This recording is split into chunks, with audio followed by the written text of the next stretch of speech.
Hi everyone, my name is Triya and I have just graduated from Oxford Medical School and I am starting as a doctor in London soon. Today I'm going to talk about how to write a great personal statement that will help you get into medical school, and I'm going to be reading from the personal statement that I used to apply to medical school as well.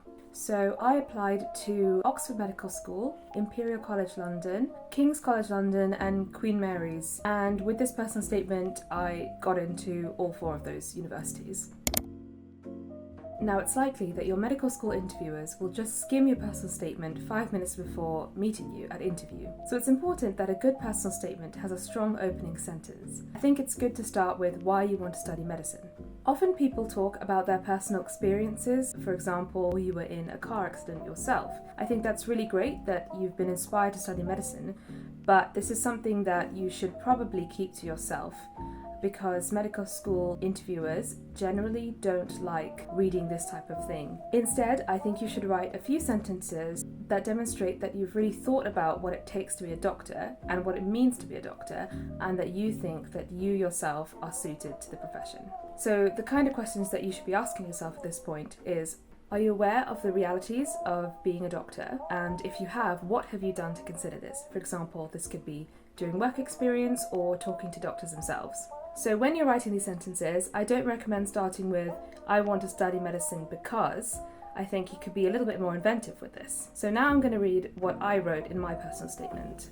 Studying medicine will enable me to embark on an exciting path of lifelong learning and will provide me with the privilege of caring for and interacting with patients. Now, because my personal statement was targeted mainly at Oxford, I also wrote about the academic side of medicine and why this attracted me, because this is the part that Oxford and Cambridge will care most about. Some examples of this could be you're interested in how biological systems work, in pathophysiology, or disease models, so something like that. Have a think about it yourself. So the next section of your personal statement should be academic interests and achievements. This is a particularly important section for Oxford and Cambridge, and essentially is the part that they care about the most. So the way to write about your academic interests is by including things such as further reading, academic prizes, further projects such as EPQs, essay competitions, and any lectures that you've attended. I think it's also important to talk about what is it in your A-level subjects that interests you. So most medical schools will ask that you have chemistry, maths, and biology, but if you study a different subject, then you could also write about this and tie that into medicine. For example, if you study English literature, then you could talk about how writing essays and thinking creatively and analytically can help you be a doctor. This is really important for Oxford because actually for the first 3 years, you'll be spending most of your time writing essays anyway. So here's an example of something that I wrote about academic interests in my personal statement. Further reading has inspired me to write an EPQ which explores the application of 3D printing in creating organs for transplantation and its impact on the practice of medicine in the future. So this was an introductory sentence about my further reading, and if interviewers are interested in it, then they might pick up on it and ask you about it at interview. So for example, in one of my Oxford interviews, someone did actually ask me about my EPQ and told me to go into more detail about this. So another thing you could write about is the books that you have read that have inspired you to study medicine. The one thing about mentioning books is that you have to know the book that you mention inside out. Because if you write about Bad Science, for example, by Ben Goldacre, you need to make sure that you've actually read the book and that you can answer questions about it. Because writing about a book is basically an invitation to be asked about it. Now, because of this reason, I chose not to write about any books in my personal statement. I thought instead I would only talk about books if it came up in interview.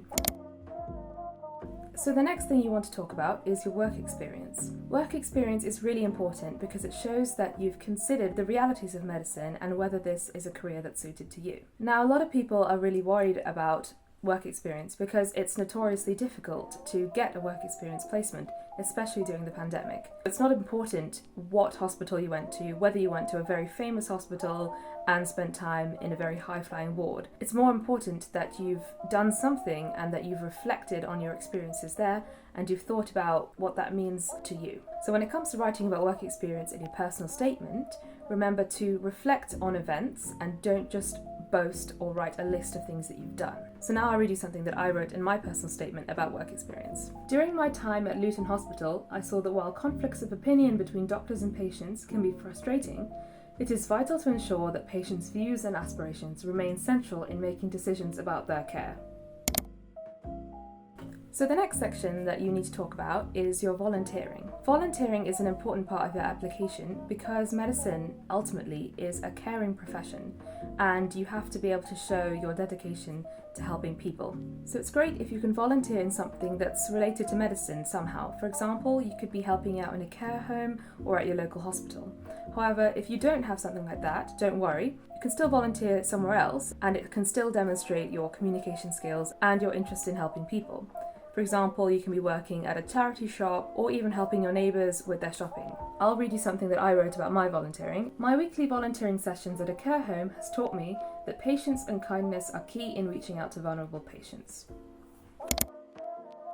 So the next section is extracurricular activities. So there's this myth that Oxford and Cambridge absolutely don't care about your extracurricular activities. And while this may be true to a certain extent, I don't think that's the whole story. When you get into Oxford, arts, music, drama and sports make up a huge part of Oxford life, and there are many opportunities to get involved in such extracurricular activities. It's all about balancing your academic work with your other commitments. So when you discuss your extracurricular activities in your personal statement, you are demonstrating that you are someone who can balance their studies with other things. So I think it is important to include some extracurriculars, but make sure that this only takes up about 20% of your word limit. And make sure that when you do include them, link each and every activity back to a skill or a quality that makes you a better candidate. To give you an example, here's something that I wrote in my personal statement. I have achieved grade 8 in the violin and flute and am an integral part of my school orchestras. The confidence I gained while playing in concerts, both in school and in the community, has spread into other aspects of my life. For example, as a school prefect, I organise sessions for the younger students, allowing me to ease their transition into senior school. So whatever you do, you can link that back to demonstrating the skills that are useful to be a doctor, such as teamwork, communication skills, leadership, time management, and organisation. So, like your opening sentence, your closing sentence should be memorable too. If you consider the personal statement like a story about you and why you're a good applicant, the closing statement should be the conclusion. When you're writing your personal statement, don't be afraid to try out a lot of different potentials. You can try them out on your friends and family and see which ones sound the best and have the most impact. I really hope that that's helpful. Remember, with your personal statement, it should be your own words and your own voice. I am going to make another video about how to actually go about writing your personal statement, so look out for that in the future. Thank you.